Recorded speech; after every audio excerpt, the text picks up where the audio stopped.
All right, we are live, folks. Hello, I am Jonathan Jowen from the Party Source YouTube channel, and joining me today let's see here. Well, introduce yourself, Antonio. Hey, my name's Antonio, and I have a YouTube channel. I also do whiskey reviews. It's called Whiskey Quest, and I just upload every week when I can.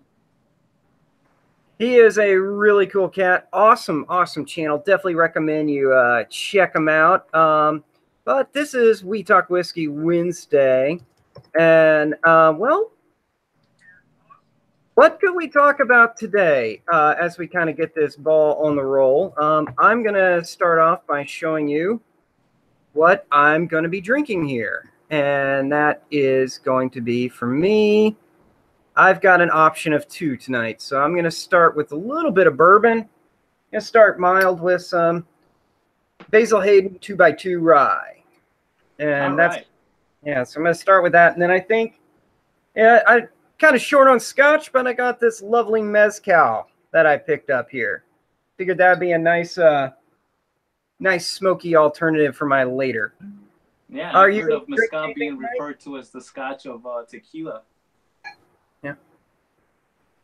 So yeah, oh man, I know it's. I love me some nice tequila, love me some nice scotch, and that is like the best of both worlds right now. So joining us is Antonio from Whiskey Quest. I will drop his link in just a moment here. And give me just a moment as I click a few buttons to get that up and going. So, all right. Antonio, why don't you tell us about yourself? Well, like I said, I'm from Chicago. Well, from the west suburbs of Chicago now. Once I got married, the wife made me move out here to raise the family. And just a few months ago, actually a year ago now, I really got into drinking whiskey, like actually tasting it, like how it was meant to be tasted, not mixing it. Nothing wrong with that, but you don't really get to appreciate all those flavors that you can get from this delicious juice. And it's just became more kind of like a obsession of mine, and the collection's growing pretty fast. And so yeah, just tasting everything that I can in the little time that we all have here, just making the best out of it. All right, that was perfectly timed. So I just dropped a link to your channel there. So if anybody in our chat who are watching right now, please feel free to check out his channel, subscribe. You'll see some really awesome in-depth reviews and some phenomenal camera work. But your camera angles, your swings, the setting of the things on the outdoor are just nice. How's it going, Beer by the Numbers? Cheers. Welcome to We Talk Whiskey Wednesday. Joining us is Antonio from Whiskey Quest. And let's see here. So, anybody have any questions where you would like to see this get to going?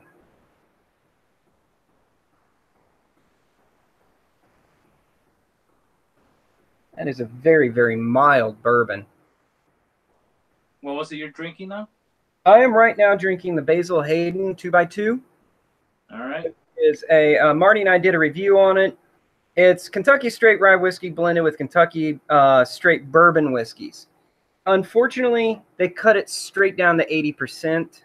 I'm sorry, 80 proof. I always do that. And unfortunately, it has potential. It just doesn't feel like it's quite reached it yet. Yeah, I would love it to be at 90. Yeah, well, at least 43%, right? Okay, yeah, 43, 86 is a perfect start. I do like that. Let's see here. Okay, we got two questions here. What do we look for? What do we each look for when we are looking for a good bourbon? Why don't you go first on that one? What I look for a good bourbon, if you've seen my channel, I tend to go for the let's see, easy on your wallet kind of whiskey. So I'm okay with drinking a Jim Beam every day. It's nothing wrong with that. They're really tasty. If you want something to celebrate, I'll go with something like maybe like an Eagle Rare Good 10 year. choice. Let me see. For me, when I look for a good whiskey, I like a dusty barrel flavor. I really like a barrel. And what you got there? Just some Evan Williams. Nothing Awesome too choice. fancy, That but is it's so flavorful.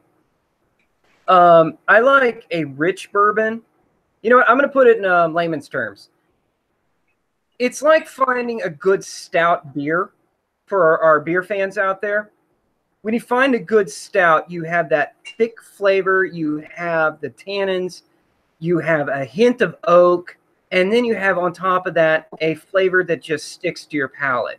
That is what I like to look for. It's just where a character of oak and dust with hints of fruit, but yet a depth to it. Now, the other question we got from somebody here called Steve Perez. I know this guy here. He asked, why is Ardbeg so delicious? I kind of feel like that's a catch-22. I love me some Ardbeg, and I'm just going to give a quick cop out because it is so darn good. And it is a great, it's a great scotch. That's actually my brother that came on. And I for me, gave him sorry, go ahead. I let him taste a couple of my whiskeys that I have in my collection, and that was his first Isla Scotch that he's ever tasted, and he was blown away. He was like, nothing else is gonna taste the same after this. No, it's a phenomenal bottle. To me, it is like getting a corner of a burnt end of a steak. Yeah. It is just so char and thick and chewy. It's absolutely delicious. But going back almost, I've been in alcohol now for close to 9 years. Going back about 7 years now. How's it going, Foul Fish? Thanks for joining us. Thanks for swinging in. This is Antonio from Whiskey Quest. He's pretty awesome. Fish. You know Foul Fish? No, actually, does he have a YouTube channel as well? Yes, he does. He is actually really cool. He nice. Let me see here. Yeah, I'm looking at it right now. Oh yeah, I like his channel. I've swung by there a couple of times. I was going back about 7 to 8 years ago. They, as a joke, I was still learning bourbons, and they poured me some Lefroy quarter cask. Oh, okay.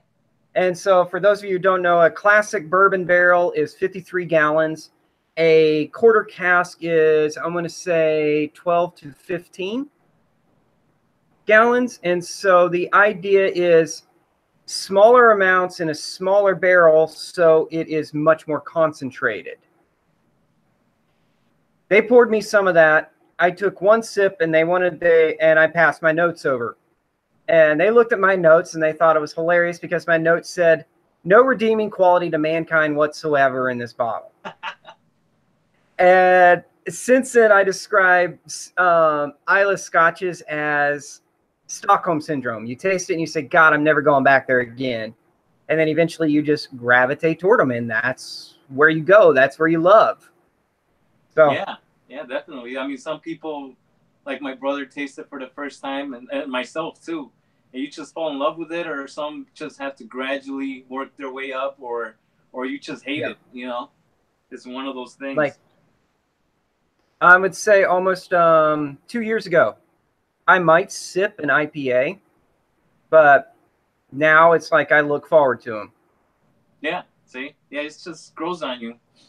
Yeah, it's just something that really cool. What was it? My first smoky one was just a regular Johnny Walker double black. Ooh. And I wanted something stronger, so I'm like started researching what's one of the strongest out there, and it was Ardbeg.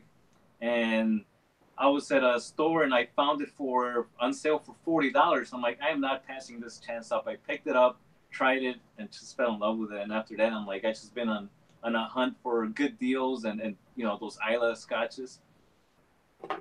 That is so cool. Just real quick, I see some new people jumping in and out. If you hadn't hit that like button, please do so. And if you're just now tuning in, I'm Jonathan Jowen from the Party Stores YouTube channel. This is Antonio from Whiskey Quest, awesome reviewer of all things whiskeys and others, as well as great cameraman. And I don't want to insult him, but I want to say fellow nerd as well. So, Oh yeah, definitely. yes. If you've, for those of you who have seen our beer reviews, you know Amos and I have no shyness about our nerdiness. But when it comes to Marty, Marty is the cool guy of the channel. How's it going, Marty. Hillbilly Select Reviews? It's good to see you join us. Thank you, sir. And I don't know if you've met Hillbilly Select Reviews. Used to be, I think it was Hillbilly Wine Reviews, I believe. Recently just met him in person at the Party Source. Love beer and booze, nerds. Indeed, we are very nerdy about it. Hillbilly Select Reviews just changed the name of his channel to make things get a little bit more tea and coffee and other spirits rather than just wines. Really cool guy, like him. Very, very knowledgeable. And we have Hoppin' Bros. I think this may actually be the first time they've swung in here. Yes, I do remember these guys. These are some newer guys that I recently have met through YouTube. Some really cool guys. And joining us on the chat is Antonio from Whiskey Quest. I'm going to encourage everybody to please check out his channel. Thank you all for swinging by. But let's see here. So, Antonio, the one favorite question I love to ask is, what is your desert island whiskey or cocktail or drink? If it's a cocktail, I'm just going to go with the good old Jack and Coke. You can never go wrong with that. I'm not a big mixing my drinks kind of guy. I mean, I'm a very simple kind of guy. So if anything, I'll try something maybe like a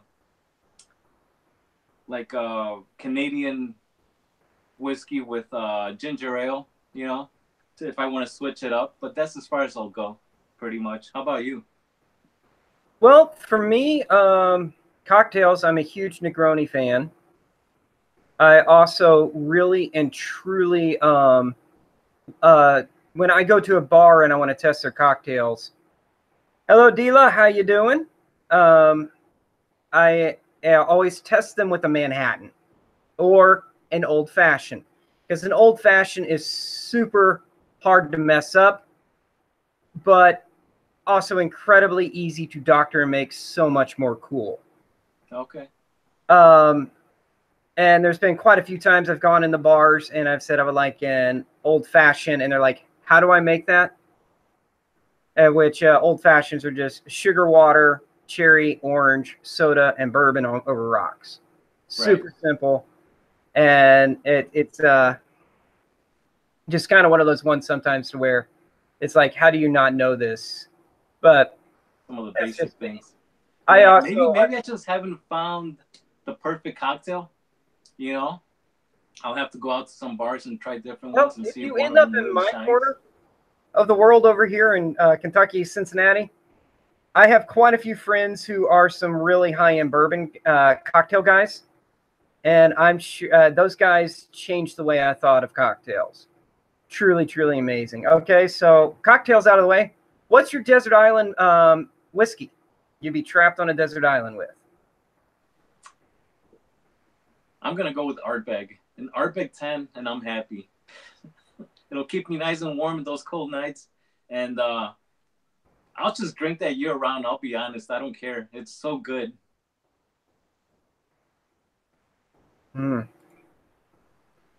Yeah. Ardbeg cools you off on a hot summer night, warms you up on a cold winter night. Also, do you do mini cigars? You know what? My brother Danny gifted me some cigars for Christmas last year, and I still haven't smoked them.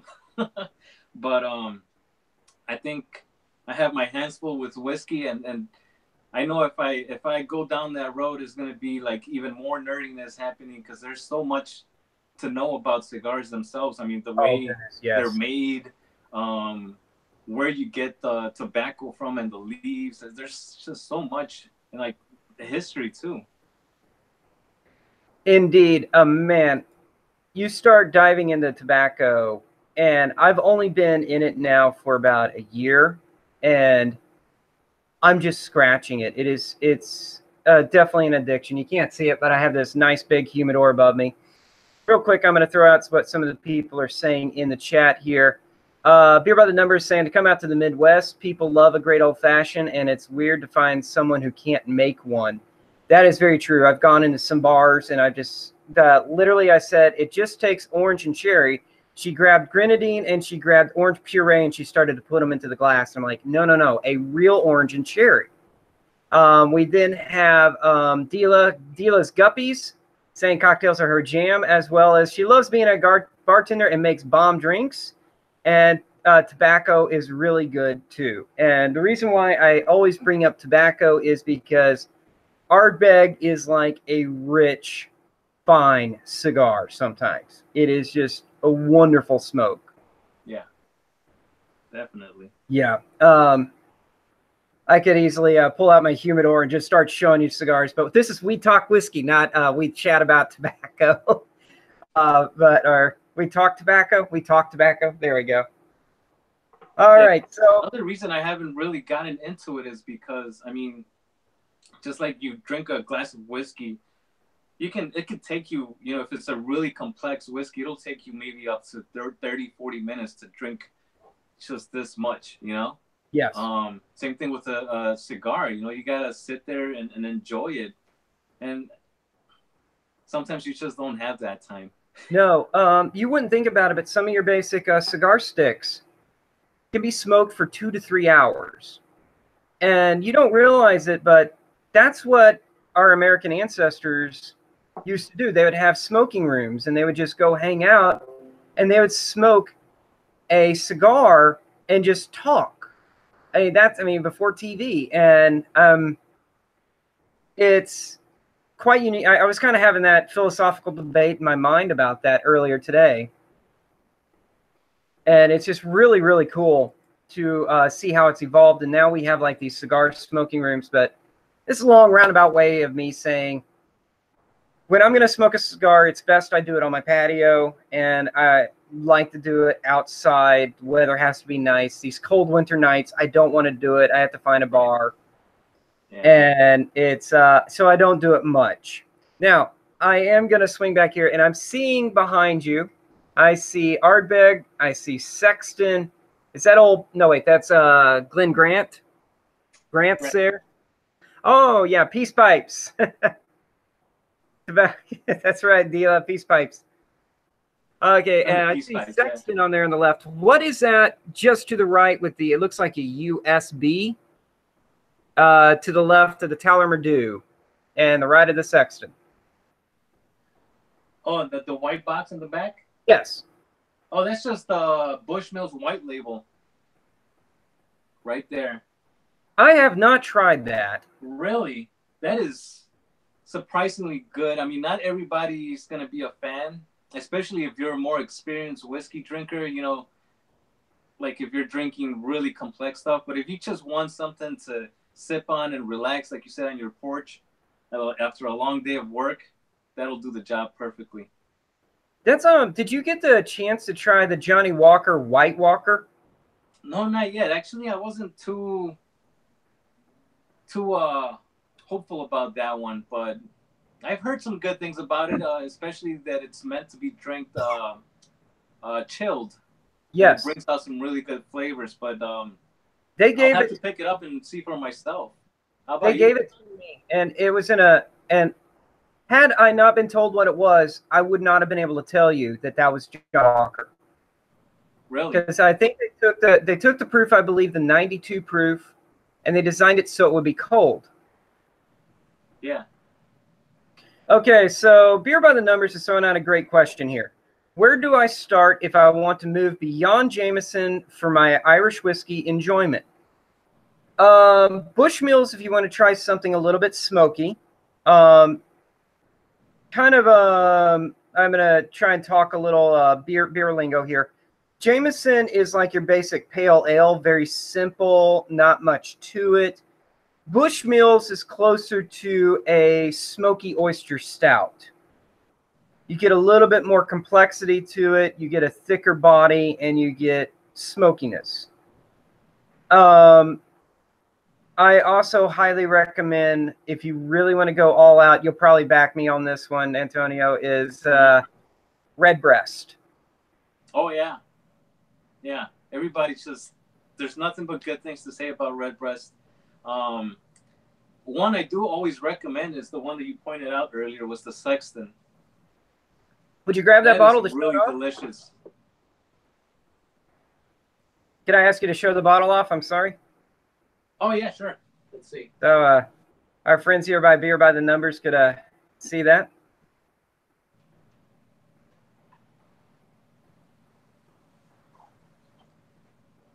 And you've done a review on that one, haven't you?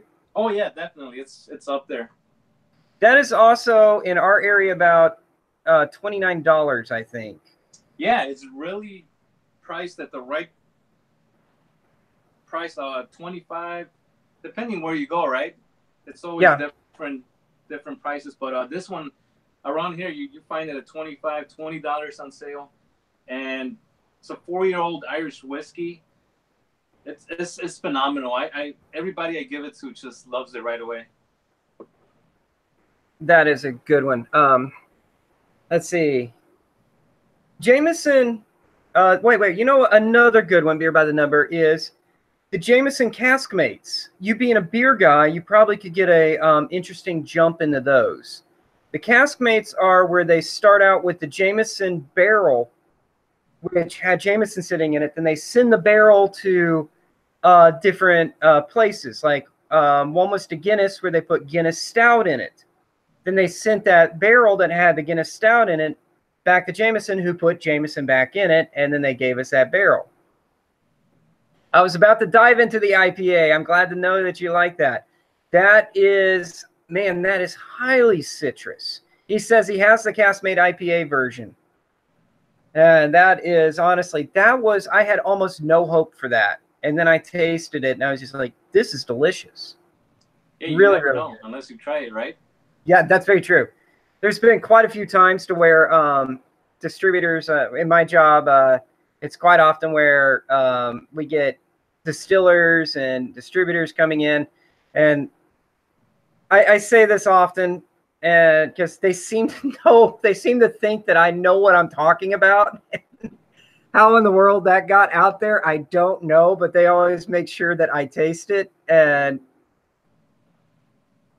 then they're like, they're leaning forward and they're all like, you know, can you tell me about it? Please tell me about it. And I'm like, I can tell you what I taste, but yeah, but okay. So long and short of it is at times I get to try so many unique things, and I go in with a preconceived idea, and but there's been many, many times to where I have had to mentally apologize, because like the biggest one for me was Peerless Rye, which is 2 years old, and this is before it won the Whiskey Advocate 2017 award. And they put that in front of me, and I was thinking, oh, great, another 2-year-old whiskey. This is going to be chewing on the burnt end of a green stick. And not only that, it's a rye, so this is going to be harsh. When I took that first sniff, I mentally apologized. First sip, the first thing went through my mind was, this is Sazerac level quality. I cannot wait for this to be 8 years old. Oh, screw that. Make that 18 years old. This is amazing. And there's been a couple of other times when people have said, oh, man, you really need to try this. And they put it in front of me, and I'm like, oh, my God, what am I drinking? Is this insect repellent with some kind of oatmeal in it or something? You know, but you smile and you're very polite to them. But right. Yeah, I know. I mean, what's that? Driftless Glen. You guys sell that, right? At the store? Yes. the Driftless rye. Glen, yeah. I picked that up when I went to Wisconsin, and it was recommended to me by Scott from My Bourbon Journey, Oh yeah. and so I picked it up and I brought it home and I opened it, and I was like, wow, this is really good. I'm like, and that's, I believe they only barrel every Friday. They pick a barrel and that's what they bottle by taste only. They don't care about the age. And I was like, wow, once they have some really good age stuff, that it's gonna be amazing. Yeah. Driftless Glen was Wyoming whiskey is another one that I rather enjoy. And oh goodness, Breckenridge is another local one. And I just got a rag on New Riff. The man alive, when I've done the New Riff, it's just been phenomenal. So. Yeah, it sucks I can't find it around here. I think the closest is if I take a drive out to Indiana, so I'll have to do that if I want to get my hands on one right now. Either wait for that to expand, or I don't know. Our friend or also my liquor store and tell them to bring it, because yeah, maybe they would do like a case order for you. It only comes in like a 6-pack. Oh, okay. Yeah. And then of course, let's see here. They have their gin and their new make. They just released their rye, and they have their cask strength, which is also really good. And while I was filming the Clydesdales, those guys, they were out selling hot apple bourbon cider, which was made with their own bourbon, and it was amazingly good. Just absolutely delicious. Yeah, that's awesome. Yeah, I really want to try that one, so hopefully I get my hands on one pretty soon. Okay. Well, good news. Maybe I'll just take a drive out to the Party Source and pick one up there, huh? If not, yeah, I'll see about. Hell, I'd let you crash at my place. Where hopefully they are going to be doing a 50 milliliter soon. They're testing the getting their bottles and their box market going for that. Oh, okay. Let's see. So, well, our chat got a little quiet there. And let's see here. Right now, let's see here. I'm going to just throw it out again.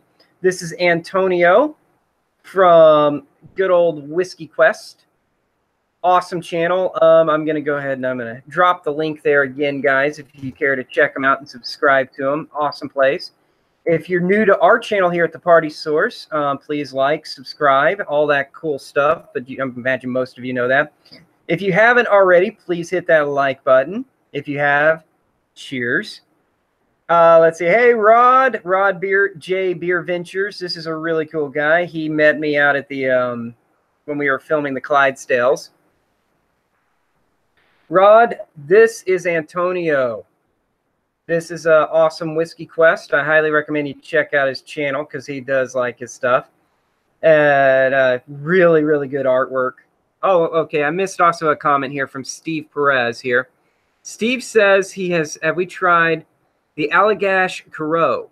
It's a beer that is aged 8 weeks in Jim Beam bourbon barrels. I have to say, no, I have not. So, I've never even heard of it. Yeah, I am not recognizing that name either. Yeah, Steve's a really big beer guy, like craft beer guy, so maybe he should start his own channel on beer reviews too. Yeah, let's see. Let's see here. Actually, I'm going to Google that real quick. And it sounds familiar, but I just want to say I'm saying that. Okay, yes, that's why it is familiar.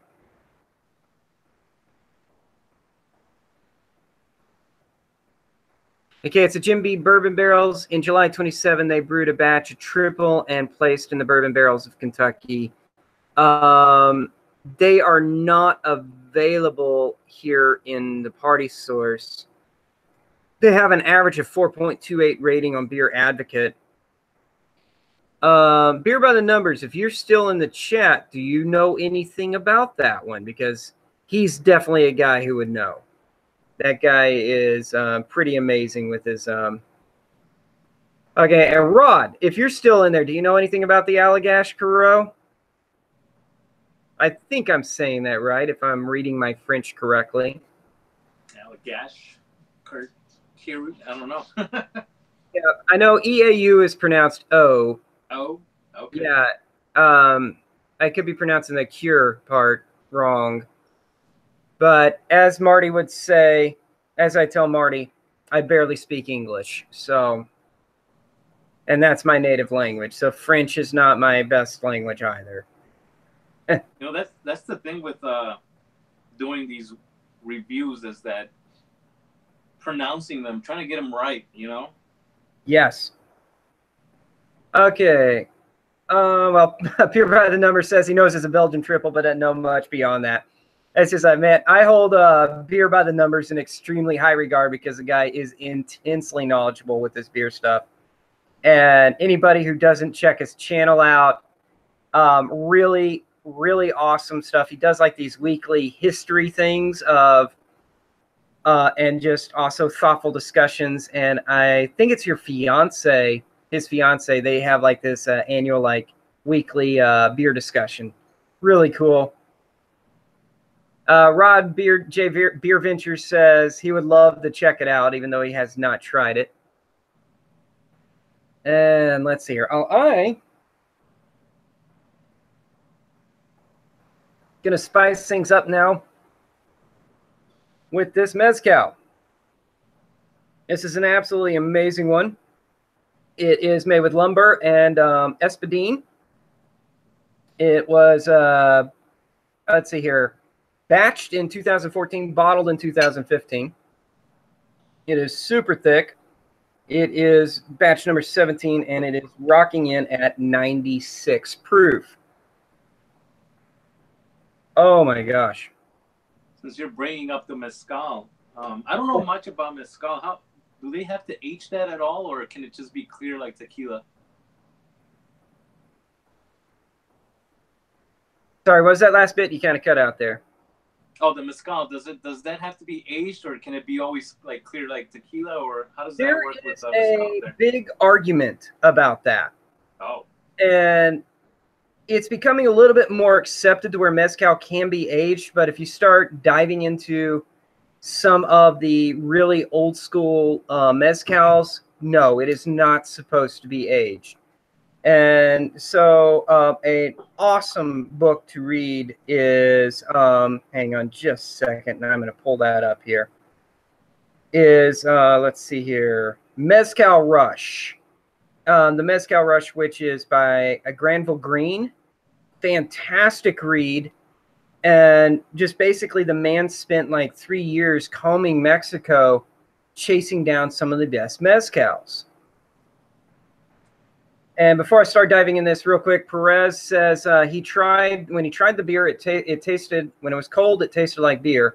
But when it was room temperature, it tasted more like bourbon. So that is actually really quite unique, in which the man who trained me originally on beer he told me, always try my beers first at room temperature. Never try them cold. And exactly. He made sure to push that on me over and over again. But okay, so you know you got the true flavor of it. Yeah. It's like, you don't want your whiskeys to be cold. You want them to be room temperature. Yeah, I think that's why you usually throw an ice cube in there to chill it, because maybe it was just not the best tasting. Although some do taste a lot better with ice. It all depends. You just got to try it and see what tastes better for you. We got Drunken One in the chat now. This guy is a lot of fun. This guy is a hoot. He has cracked me up so many times. Drunken One, if you don't know Antonio here from Whiskey Quest, check him out. He's pretty awesome. Drunken One is a blast. Rod J. Beer Ventures is amazing as well. One of the nicest, gentlest men I've ever met. But going to dive back in the mezcal. We were talking about, let's see here. Got somebody new in the chat. Chris Wojo Woj Woda, who's saying hello. Name I don't recognize. Check out the channel there. Looks like a... Hey, thanks for stopping in. We appreciate it, Chris. We're just doing We Talk Whiskey Live. Ask you how you discovered us, but while you're doing that, I'm going to talk real quick about the mezcal. Mezcal is where tequila was originally made for the nobles and aristocrats and the elite rich. They would hire the peasants to go till all the fields, so all the agaves were domesticated. In the end of the day, you know, the common man wants something to drink. So what did they do? They would go out and they'd harvest all the wild agaves. And it is just that way they would have something to do. So the agaves that were done wildly are much more gamey, more earthy, more crazy, smoky, and unique desert terroir flavors. So you start really diving into these things, especially when you start diving into single village mezcals. Like this one, the first thing I get is ash and desert, kind of like a salt flat, little clay pot, and strangely a twist of lemon rind. Wow. And when I really stick my nose in there, I'm getting all that alcohol. Then I start getting things like musk, and if you've ever stripped a cactus, that intensity of nose is just so strong. You know, I've never taken the time to nose anything besides the whiskey, so I'm thinking I'm missing out on other stuff that I should maybe give it a try. It is just so much fun. You are definitely going to have to join us again when Tony from Talk Not So Secret Speakeasy can join us. The man is let's see here. He is PBS of whiskey. Oh yeah, definitely. Very funny drunken cactus. Strip a cactus. Strip a cactus. He's like a naked cactus. Yeah, if you've ever taken your knife and you've cut a cactus piece loose and then start cutting the little strips out of it, we would dry them in like some of my biology classes. I was a science major, so I am a professor. I have a professional BS. I have a bachelor's in science. On the palate of this strangely very, very sweet. And it's sweet with a dusty, ashy char finish, almost like you have thrown a fresh oak log on a campfire. And you're getting that mouthful of ash, and then all of a sudden it is very sweet and oaky. This one is just crazy good. Really, really nice, where I've had mezcals that are literally like poblano peppers that have been roasted, the topsoil of your garden, to cleaning out insect holes. Which another thing that I was during, if you've ever taken a cicada shell or a locust shell and just cracked it open, it smelled and tasted like that smells. Wow. Now, I don't make a habit of walking around cracking open cicada shells, but as a little boy, I remember collecting them and like, what is this? Trying to figure those out. So, hey, that's one thing that when it comes to nosing spirits is you gotta experience everything, because you never know when that reference is gonna come back into you in a whiskey or anything else like a mezcal and be like, hey, that smells just like a cracked open cicada. Somebody, in fact, it was a Frenchman from one of the famous champagnes, from the famous Champagne region. He came and he was just talking. He's like, who has the most crazy descriptives here? And everybody's fingers were like that. And I'm like, okay. And he's like, then, you know, you're the guy I want to talk to, because people will remember your descriptions. Don't get too outlandish, but it's just, for me, it's just, I go where my mind is. And it's, Right. when I was a little guy, you know, I grew up in deep East Texas. And he's like, I remember him saying, what do you smell when you smell this? I'm like, okay. And I close my eyes and I start smelling. And for me, if I can't place it, smelling is an image thing for me. I like to see, where am I? What am I doing? What is that mental thing that I'm seeing that my nose is associating with? Right. And with that, it was moss on a stump that I remember from when I was really little. And I remember I peeled some of that moss off, and just that smell of thick mineral rotten wood with tops, with all the roots going in there, and just everything being so concentrated in the smell of minerality in the oak. And I just said, it smells like moss on a stump that I knew. And he's Definitely. like, very, very good. And he then he would, it was just a very interesting thing of just how he encouraged it.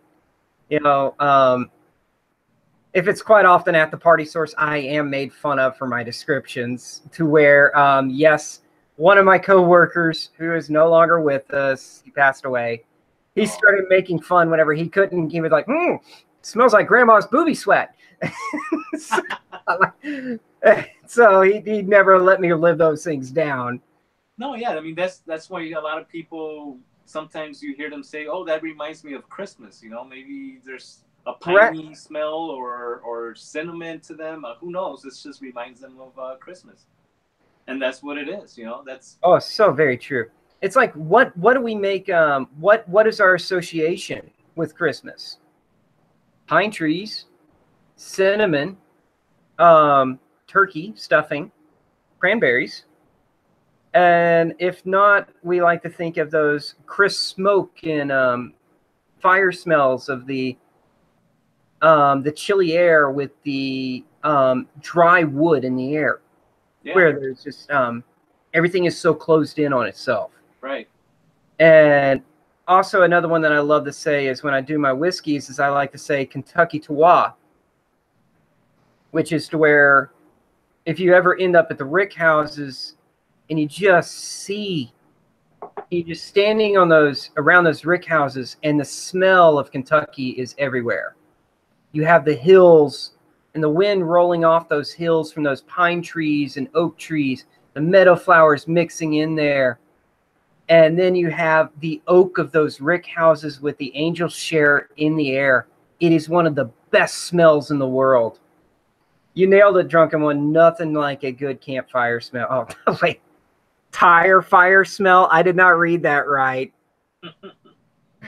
That's a good Isla Yep, Scotch that is right very there. true. Yeah, that is very true.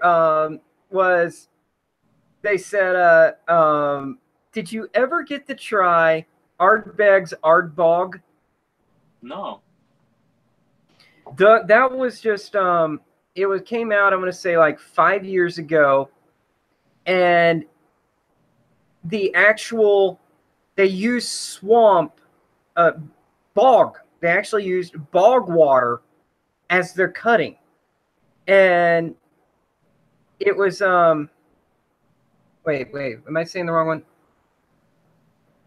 Sorry about that. The Ardbog wasn't the Ugadale is where they use the swamp waters of the Ugadale. The waters of the Ugadale, to where the Ardbog is where they dug down, I want to say like 20 feet into the peat, and dug up 10,000-year-old moss, and then they smoked that peat moss and used that. They dried it, and then they smoked that 10,000-year-old peat moss on their grains. It was intensely sulfuric and tar-like, but yet the flavor was outstanding. Sounds delicious. It was amazing. I know I'm talking about tasting of tar and burning tires, but oh my gosh, it was delicious. I have quite a few bottles that I would trade in order to get my hands on one more of those, just because it's no longer around. It was like, super limited, like the Supernova, and this is before I was buying whiskey. And so I just got tasted and thought, this is absolutely delicious. But see, you still remember it because it was that good. So. Oh, yeah. Okay, we got the whiskey dude. Don't know this guy. Says, damn, it was on the wrong page. That's he went to the wrong page. That's Whiskey Matt. He does really good whiskey reviews too on his channel. He's done some beer reviews, but mainly whiskey. I don't know this guy, so I'm subscribing there. I have never been to his channel, so I just subscribed there, Whiskey Dude. Thanks for joining us. Yeah, him and I we got Danny Perez just brought him over. Thanks, Danny. That's my other brother, Danny. So I got Steve and Danny on board, showing some support. I appreciate it. Thank you so much. If you guys haven't done it, please hit that like button if you're new here. Jump this thing up here. And if you haven't checked out our channels, please subscribe. And while you're at it, check out Whiskey Quest channel here. That is an awesome channel. Love his stuff. We've been going for about 45 minutes, so we won't go much more than an hour. We like to keep these things for an hour. And Antonio, you know, I really want to invite you back to join us next week. I know this is kind of your test flight here of just getting in, and love you to be a regular. I have a couple of other guys that are really interested, and other ones that also, at the beginning of the year, I have a ton of distillers and brewers that want to join in on this chat. So any of my beer friends who are in chat right now, I plan to do a live stream for beer with some brewers. If you want to join in on that, my email is in the chat. I'm sorry, in the little comments below. Feel free to reach out to me as well. And I'll be reaching out to quite a few of you if you are interested. But in the new year, this is hope to do a lot more stuff like this. Right now with Christmas, it gets a little hectic for me. Yes, Junkin One, that is an invite. So shoot me an email. Yeah, I'd like to follow different kinds of channels. You never know what you're gonna learn from somebody else. You know, it's all this just goes into one thing to another, and you're like, oh wow, it's like, what else can I learn? And like you said, being a nerd at heart and just doing all this research, I mean, you become like a historian and oh gosh, name it. I know that you saw it, but if you got in the people in the chat, check out the one of them. I want to say it was from like 2-3 weeks ago, and it was a really cool one that we did with let's see here. We had a special guest who was, let me see here, Karis Wagoner from We Talk Whiskey. Karis Wagoner is a local distiller who makes rum and does some whiskey. He was really, really awesome. It was a lot of fun to do it. It was the 11/7/18 with special guests from Second Sight. I'm going to throw a link to that. If nothing else, just seeing their still and their warehouse and where they put everything is just one of the coolest things around, because their custom still that they built is out of this world.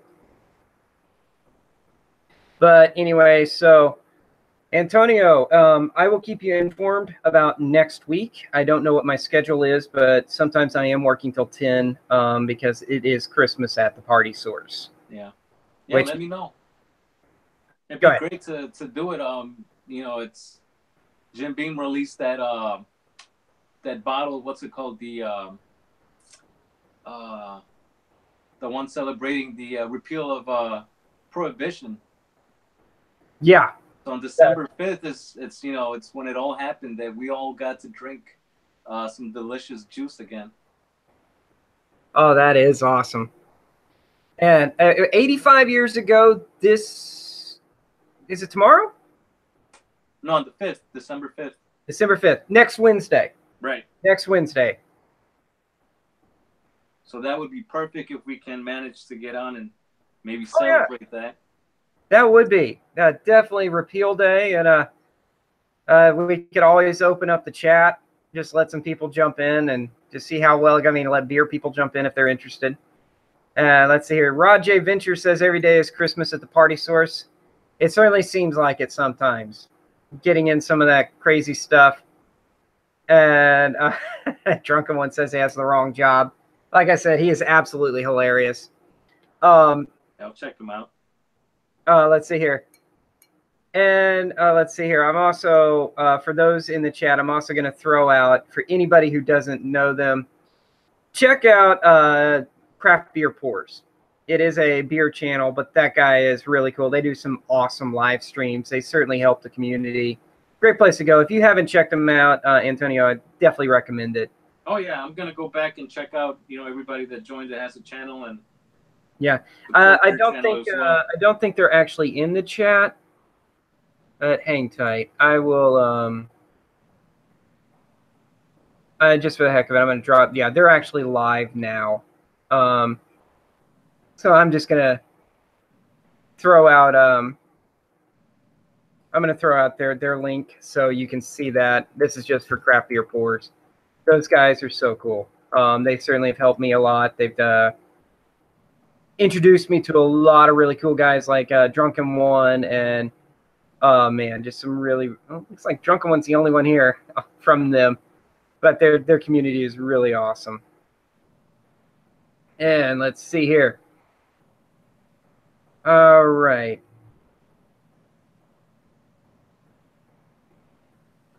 Yeah, so we were talking about the mezcal, and I had picked this out for tonight. The Sierra Norte Mexican whiskey.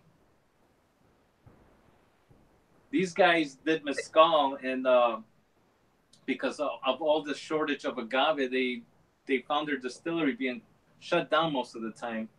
So the master distiller tried, making rum or something. It just didn't work out, and then he got into whiskey, and I mean, it's pretty good. You do get like a little bit of a tequila influence in it. And they got the cool thing that they use different corn strings. They got this one's from using black corn. My brother Danny got the white corn or the yellow corn, and there's a white corn, and then they're planning on doing some other kind of strains like the red, purple, and green. So they each one has his own flavor profile. So it's pretty cool what they're doing. That is pretty awesome. Man, I got to try a Triticale whiskey the other day. How was that? That wasn't bad. It was only 3 years, so it tasted a little young. I would have liked to tried it a little bit older because it still had a very strong green. And for those who don't know it, a Triticale is a wheat rye hybrid, in which is takes the best of wheat and rye and puts them into one grain. Oh, you don't see me. My apologies. There you go. Sorry, Drunken One. There you go. Is that better? Apparently, I have been presenting you the whole time here. So, yeah, I was wondering why isn't it switching back and forth. Yeah. My apologies. Oh, right there. And, it's almost time for, at this time. Much better. Sorry about that, guys. Down in the little corner there. So, yep. Well, with that said, it is pushing an hour here. If anybody has any questions before we sign off, please feel free to throw it out. If not, anything you want. Well, within reason, of course, because Drunken can really throw out some rough questions. Be an open book.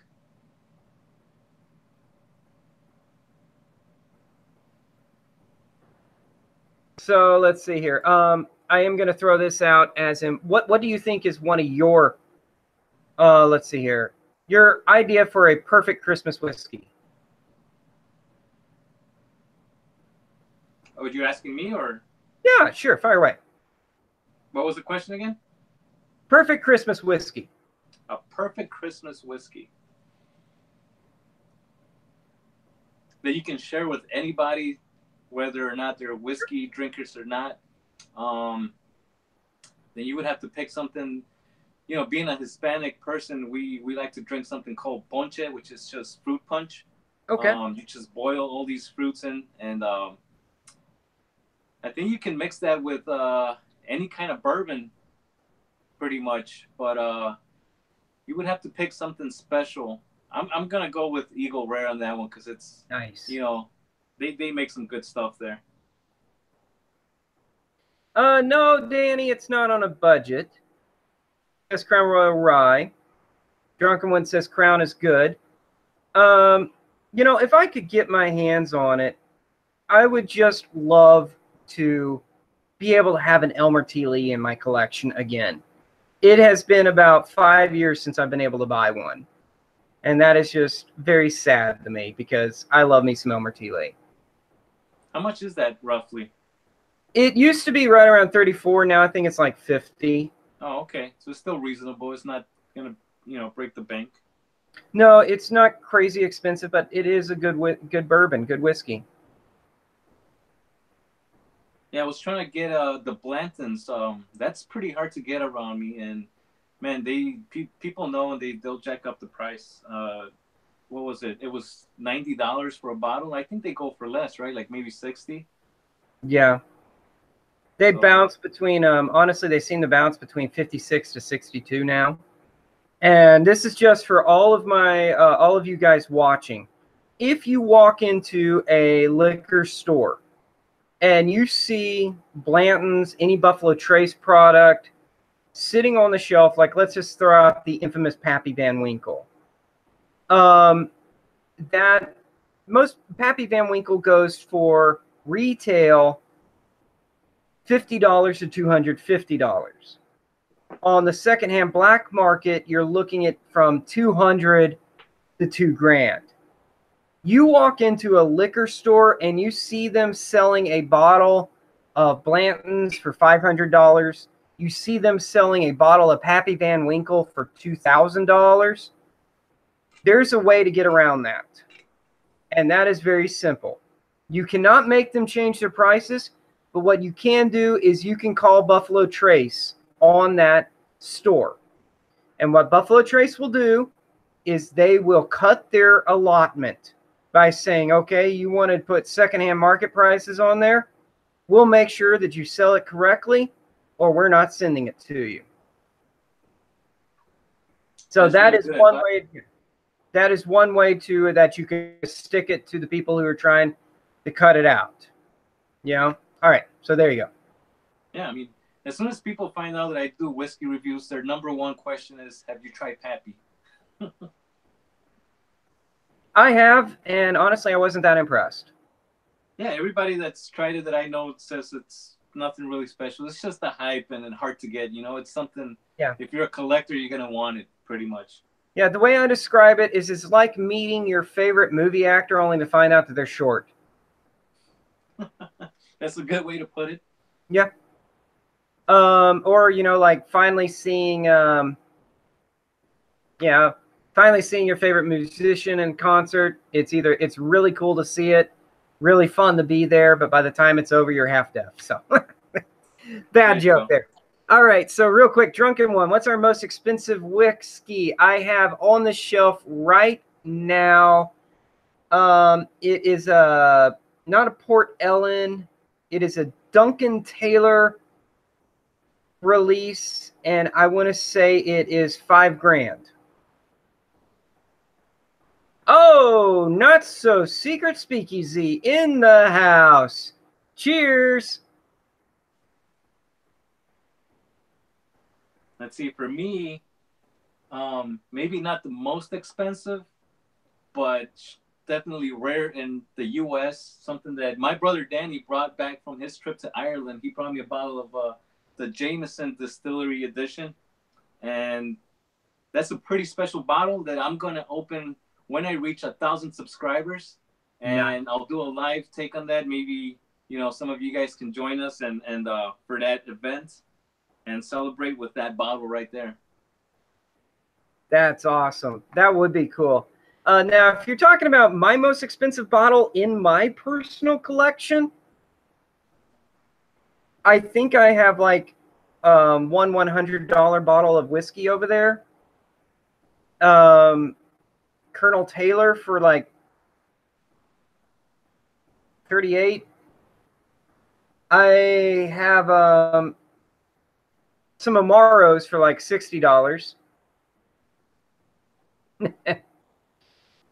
They're saying drink your stuff on Christmas with your family. I pour some over the fence. Awesome. He's been wanting me to drink that for the longest. I'm like, I gotta wait. I made a commitment, and that's what it's gonna be. That is. I am at right now for subscribers. I have broken. I'm like 770 subscribers right now, and I was really hoping to try and break 1,000, but I have jumped almost 500 subscribers this year. That's awesome. And I am honestly big number. Really grateful. This community that has supported and helped. I mean, Tonio, you've been great. Tony from Not So Secret has been awesome. Talking Whiskey, who just started his new job and can't be with us. Tony, who is also working, and all you new guys like Chris here and Danny and so forth. Thank you so much. We appreciate it. We really do. If you haven't done it and you are interested, please hit that like and subscribe button. We got some cool stuff coming down the line. And if you check out some of our older stuff, did a really cool, Drunken One, check out Not So Secret Speakeasy. He is the PBS of all things whiskey and all things liquor. He's really cool. And I don't see him still in the chat, but our friend from Beer by the Numbers has also been an awesome inspiration and big help. Oh, boy. So, yeah. Go ahead. Who was the person that named Tony the PBS of whiskey reviews? That was Josh Daniels from Talking Whiskey. Figures. And so we were, Tony and I were talking, and we were just like, if he's the PBS of whiskey, Josh is the reality TV show of whiskey. And Tony said, we are the NPR of whiskey.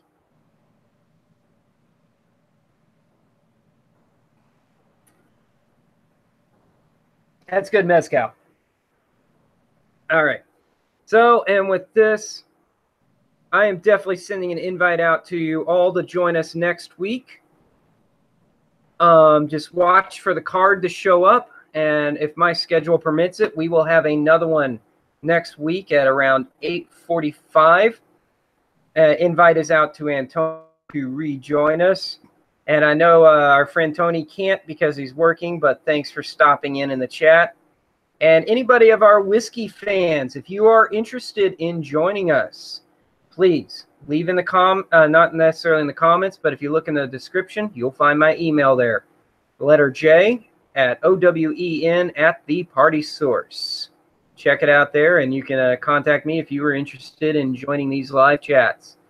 And until then, Tony, Antonio, feel free to give us a quick tell goodbye to our guest here.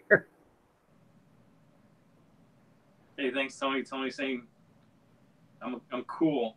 I try to be. Yeah, it was actually Not So Secret and Talking Whiskey were the ones who were like, please get this man to join us. So I've been trying for a long time to get you, and it finally paid out.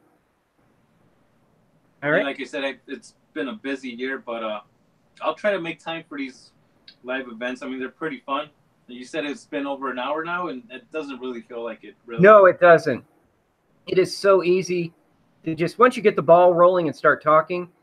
The reason why I try to keep these at about an hour is because I like to keep them. Because there's some really good information and just a great way to say hi and meet people. We keep them clean and just a great way to keep things going. So with that said, we're going to go ahead and sign out. This has been We Talk Whiskey Live for 11/28/18. Join us next week. And joining us is Antonio, who will hopefully be joining us next week from Whiskey Quest. Check out his channel. Like, subscribe, share, and check out some of our other friends here in the chat. Guys, you are all awesome. Hope to see you next week, and cheers. Cheers.